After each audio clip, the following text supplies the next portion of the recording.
last night, if you were watching us, we were talking about the effects or the roots of current events. That was the title of the show last night.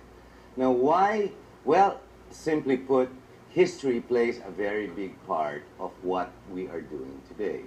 If you talk of corruption, if you talk of ill governance, you will notice that most of the rebel groups, or those that who are not necessarily for pro-government, obviously, have not only been just putting down this specific administration, but those that have passed. Now, it does not necessarily mean that they are fighting every single administration, but simply put, they are, well, maybe fighting within themselves.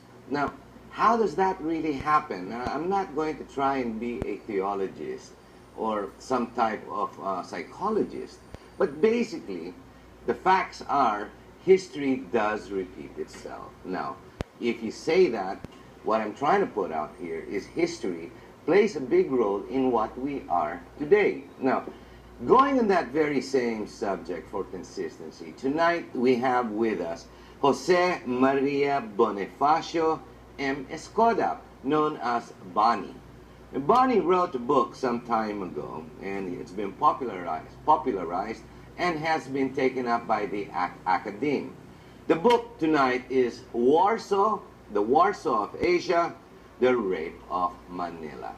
Magandang gabi, Bonnie. Thanks a lot for coming here.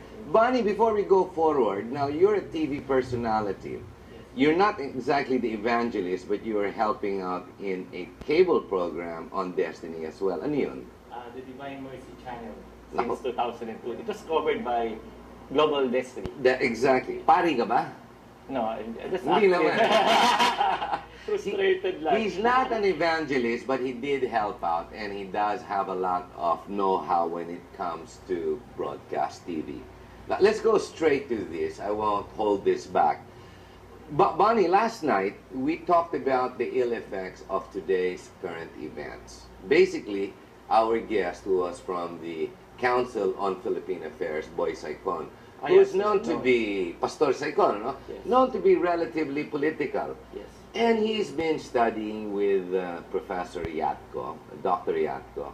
And he brings back, or he brought onto us on TV, on broadcast TV, the effects of history and culture in today's environment and the way people are.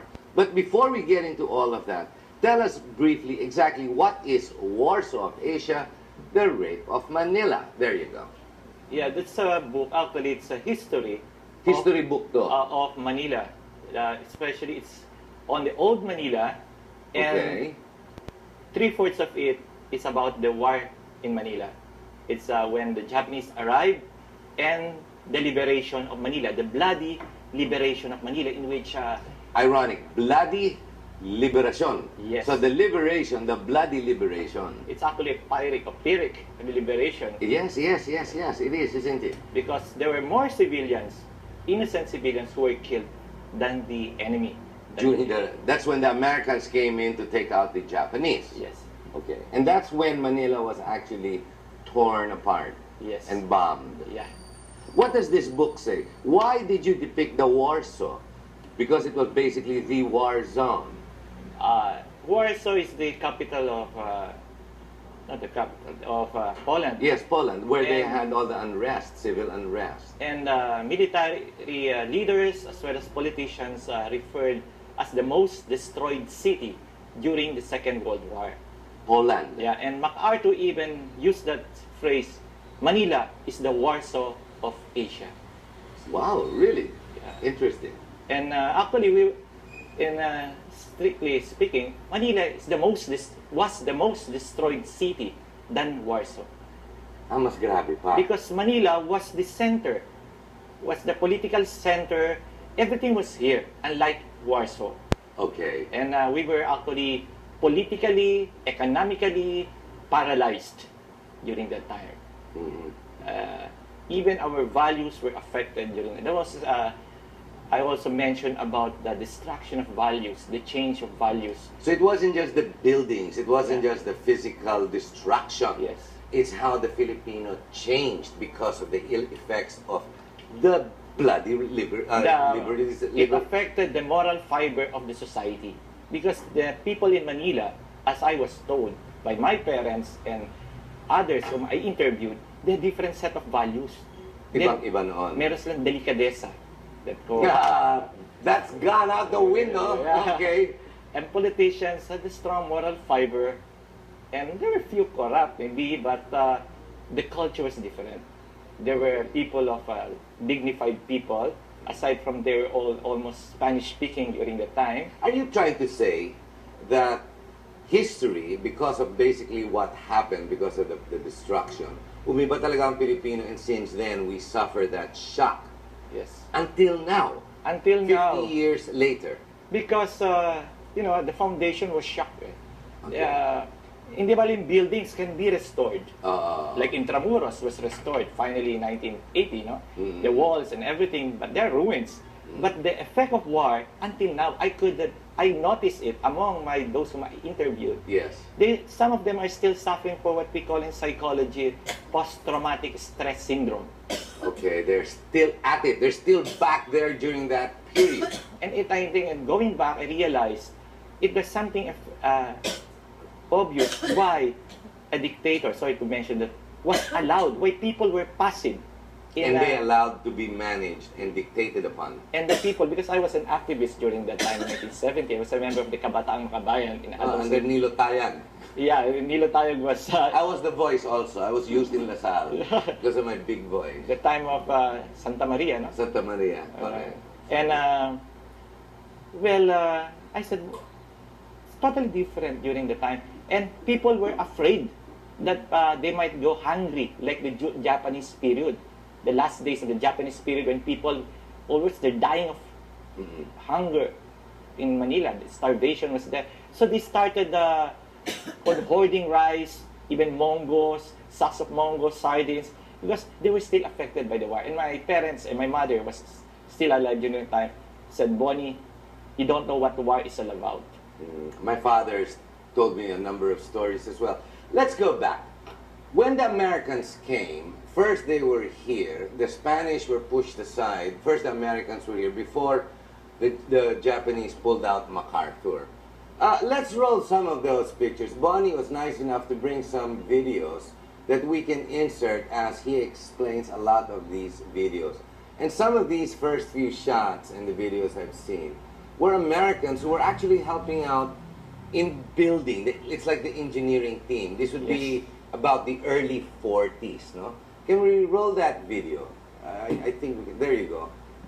This is already during the war period. Maybe you can explain this, Bonnie, during this period. I think this is a training. They were training the Filipinos. Tinuturuan tayo? I think this is training period.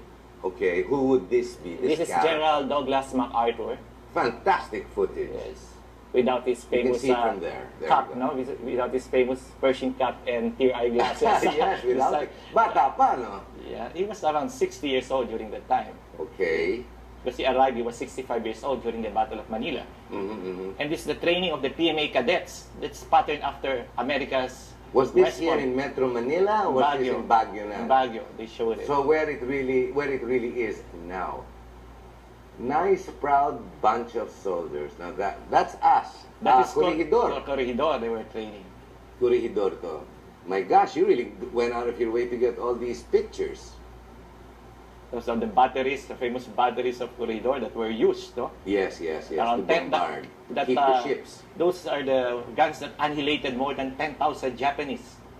My God. And so many airplanes were destroyed. Yeah, I've been to this site in Intramuros. This is Intramuros. Intramuros. Outside Fort Santiago before it was destroyed. Santiago, yeah. This is ROTC cadets. Okay. And the airplanes in our these are Clark the Air old Base. bombers. Yeah. Now, during this period, the Filipinos worked very closely with the Americans, and there was some type of a sense of security with the Americans being around. Is this before or after? This is right before the Japanese came in. Before, around 2 years before the Japanese arrived, and they were sensing there might be an invasion. They were already sensing there and would be even an invasion. Carlos P. Romulo, who was then the manager of managing or the publisher of the El Debate or the DMHM Okay. group of companies, was sent by Quezon to spy actually the Japanese. And he warned, he came over and he said, it's inevitable Something, yeah. that the Japanese will arrive in the Philippines and we will not be able to defend our shores. My. Okay? And Yeah. But the Americans seem to be... those are the torpedoes being prepared. Oh, Actually, mukhang ready naman sila eh, no? Kaya Actually, lang they were overpowered. not so ready because our guns and our armaments, armed forces, was inadequate actually. It was not almost the modern one, and that's the conflict between Quezon and the Americans during the Commonwealth. Okay. Americans only gave us a meager budget, around 16 million, to modernize our military. So Quezon went out of his way and got from the treasury, our own treasury of the Commonwealth, to modernize our equipment. Was he successful? No. Or not in time? Not in time. And that conflict was costly because MacArthur, because of this conflict, out of prudence, MacArthur resigned from Okay.